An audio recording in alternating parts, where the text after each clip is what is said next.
రాజస్థాన్ రాష్ట్ర వృక్షం ఖేజ్రీ వృక్షాన్ని పరిరక్షించాలని డిమాండ్ చేస్తూ ప్రజలు స్వచ్ఛందంగా చేస్తున్న నిరసనలు నిరవధిక దీక్షలకు బీజేపీ ప్రభుత్వం దిగొచ్చింది.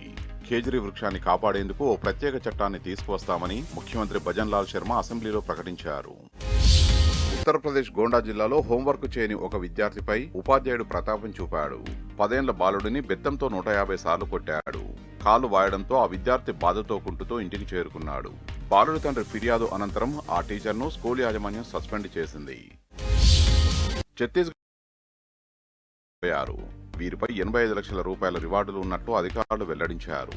మరోవైపు సుక్మా జిల్లాలో 21 మంది మావోయిస్టులు ఆయుధాలతో లొంగిపోయారు.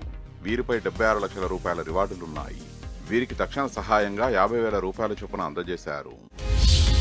ఉత్తరప్రదేశ్లోని బందా జిల్లాలో ఓ మహిళ రీల్స్ చిత్రీకరించే ప్రయత్నంలో ప్రాణాలు కోల్పోయింది. మోహిని అనే మహిళ ఇంట్లో తన మెడకు ఉరి తగిలించుకుని స్టూల్ మీద నిల్చుని మొబైల్ ఫోన్లో చిత్రీకరించే ప్రయత్నం చేసింది. స్టూల్ అదుపు తప్పడంతో ఉరితాడు బిగుసుకుని క్షణాల్లో ప్రాణం కోల్పోయింది. బీహార్లోని నలంద జిల్లాలో తీర్థయాత్రకు వచ్చిన ఒకే కుటుంబానికి చెందిన 4 కుటుంబ సభ్యులు ఆత్మహత్యకు పాల్పడ్డారు. కర్ణాటకకు చెందిన ఒక కుటుంబం బౌద్ధులు, జైనులకు ప్రముఖ తీర్థయాత్ర కేంద్రమైన రాజ్గిర్ను సందర్శించారు. ధర్మశాలలో బుక్ చేసుకున్న రూమ్లోనే 4 ఉరివేసుకున్నారు. ఉత్తరప్రదేశ్లోని మధుర జిల్లా సురీర్ పోలీస్ స్టేషన్ పరిధిలో ఘోర రోడ్డు ప్రమాదం చోటు చేసుకుంది.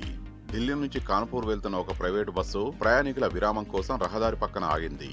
మితిమీరిన వేగంతో వచ్చిన ఒక కంటైనర్ ట్రక్ అదుపు తప్పి ప్రయాణికులపైకి దూసుకొచ్చింది. 6 అక్కడికక్కడే మృతి చెందగా ఒకరు ప్రాణాపాయ స్థితిలో ఆసుపత్రిలో చికిత్స పొందుతున్నారు. హర్యానాలోని ఫరీదాబాద్ లో అనూహ్య ప్రమాదం చోటు చేసుకుంది. సూరజ్కుండ్ ఎగ్జిబిషన్ లో ఓ భారీ ఊయల విరిగిపడి పోలీసు అధికారి మృతి చెందారు. మరో 13 మందికి గాయాలయ్యాయి. ఈ ఘటనతో అక్కడున్న వారు భయభ్రాంతులకు గురయ్యారు. జార్ఖండ్ గ్రామాలకు ఏనుగుల భయం పట్టుకుంది.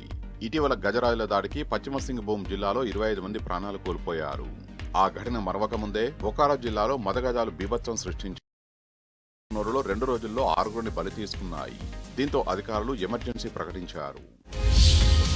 సముద్రంలో చమురు స్మగ్లింగ్ చేస్తున్న ఓ ముఠాను భారత కోస్ట్ గార్డ్ సిబ్బంది 100 నాటికళ్ల మైళ్ల దూరంలో నిర్వహించిన ఆపరేషన్లో 3 నౌకలను అదుపులోకి తీసుకున్నారు.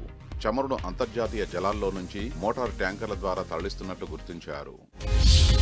డిఫెండింగ్ ఛాంపియన్ భారత జట్టు టీ20 వరల్డ్ కప్ లో బోనీ కొట్టింది.